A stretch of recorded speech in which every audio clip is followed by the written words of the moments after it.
El día de hoy vamos a conocer el funcionamiento de la Servocuna Resuscitate de Draghi. Luego de tenerla conectada a la fuente de aire y de oxígeno y a la fuente de luz, procedemos a encenderla. Este primer panel es el panel controlador y el botón más grande es el botón de encendido.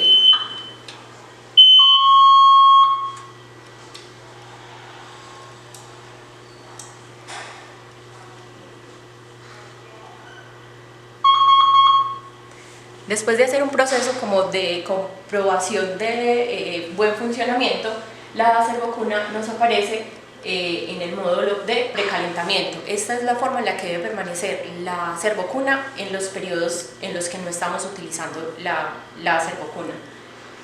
¿Qué tenemos en el módulo controlador? Vamos a empezar con el modo de calentador. El primer parámetro es precalentamiento. Esa es una forma en la que no se está usando la Servocuna.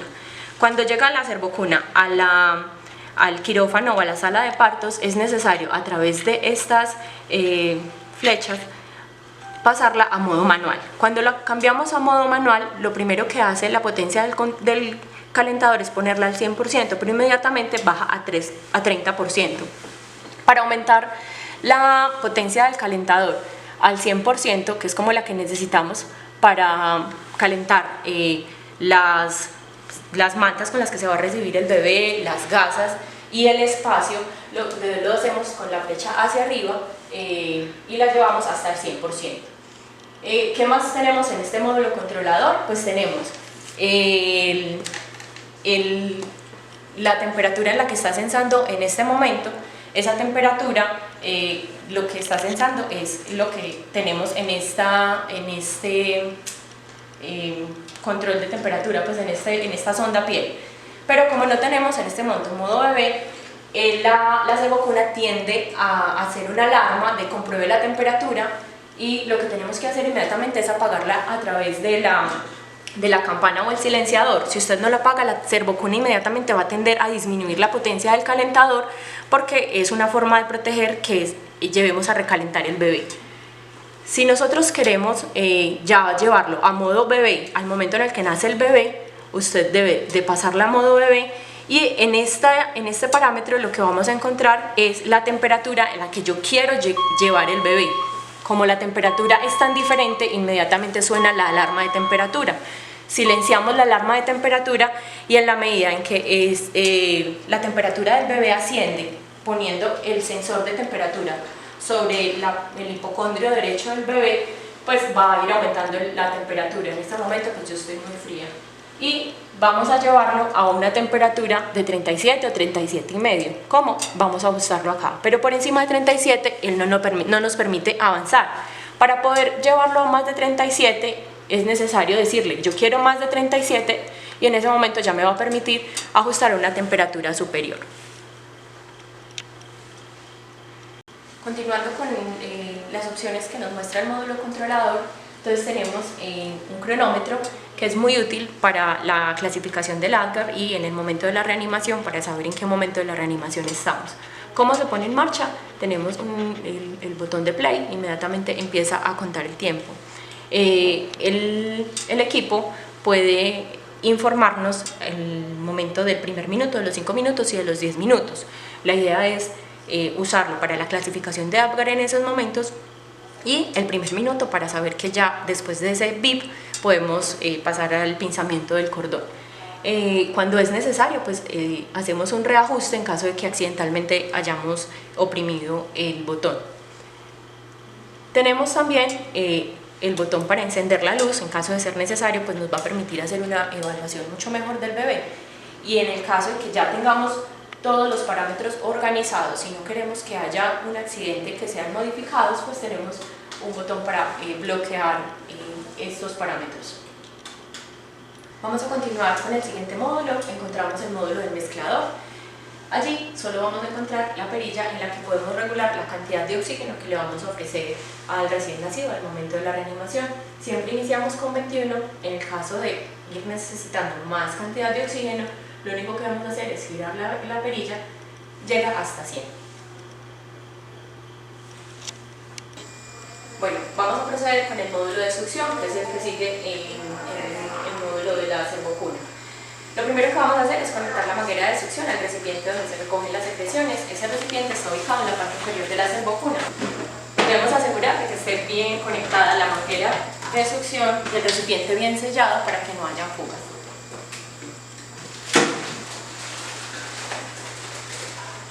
Entonces, ¿cómo funciona el módulo de succión? Lo primero que vamos a hacer es encenderlo, simplemente llevar este botón hacia encendido y la presión de succión la vamos a regular a través de esta perilla.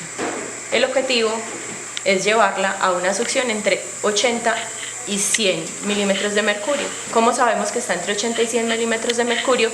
Debemos ocluir la punta de la sonda de succión y esa es la succión con la que vamos a estar trabajando en el recién nacido.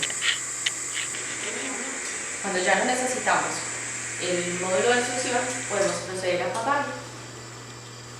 Para el correcto funcionamiento de este equipo, pues es necesario primero abrir la válvula de flujo. El flujo lo vamos a llevar a 10 litros por minuto. Ese es el litro máximo permitido dentro de la reanimación neonatal. Y para poder que este flujo nos garantice algo de presión, necesitamos abrir también la válvula de presión.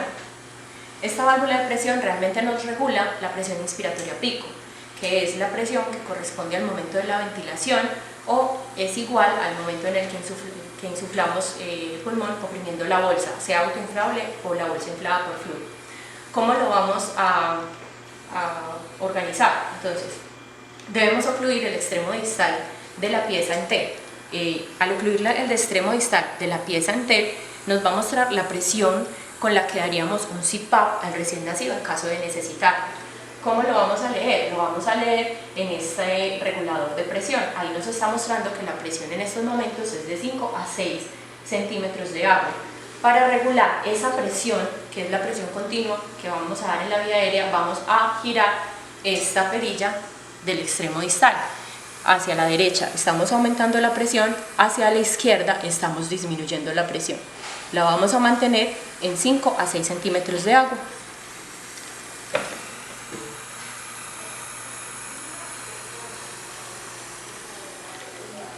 Para organizar la presión inspiratoria pico, vamos a evaluar ocluyendo el orificio que está en este punto de la pieza en T.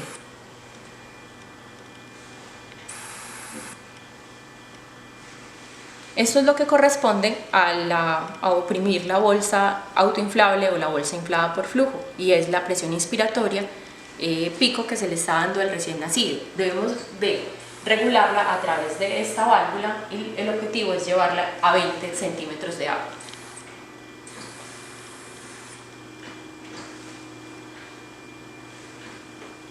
Cuando tengamos estas presiones en 5 a 6 centímetros de agua, la presión continua y la pico en 20, el equipo está listo para reanimar a un recién nacido. Ahora vamos a conocer el manejo del NeoPuff. El NeoPuff, pues el nombre es comercial, realmente es un reanimador de pieza en T, que es muy importante pues tenerlo conectado el mezclador a la fuente de aire y de oxígeno. Después de conectar el mezclador a la fuente de aire y de oxígeno, porque depende del oxígeno para poder funcionar, vamos a usar el flujómetro y lo vamos a llevar hasta 10. Pues la idea es mantenerlo entre 8 y 10, lo vamos a poner en 10 para todos, de manera que esto ya quede organizado en ese flujo.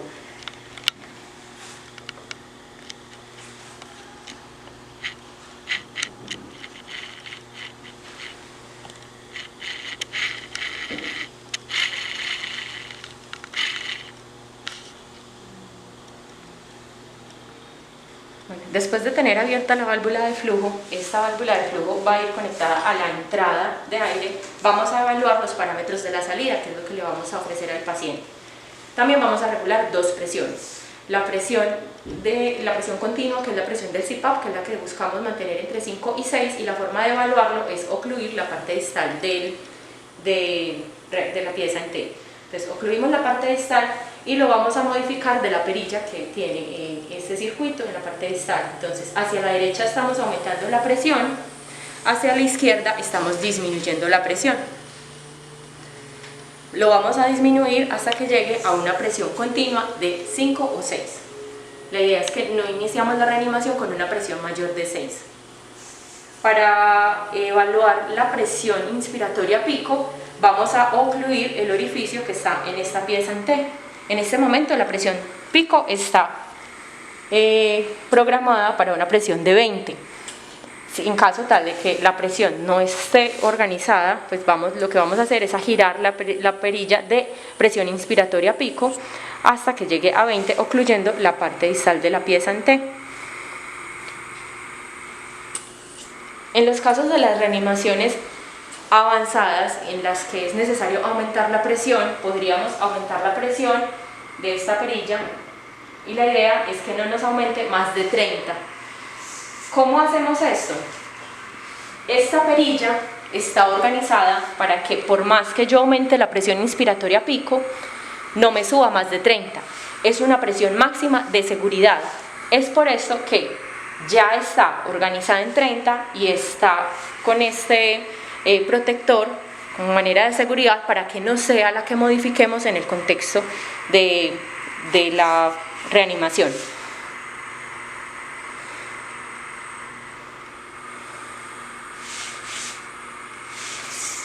Es muy importante mantener este circuito conectado y no eliminar, no descartar este adaptador del circuito del flujo.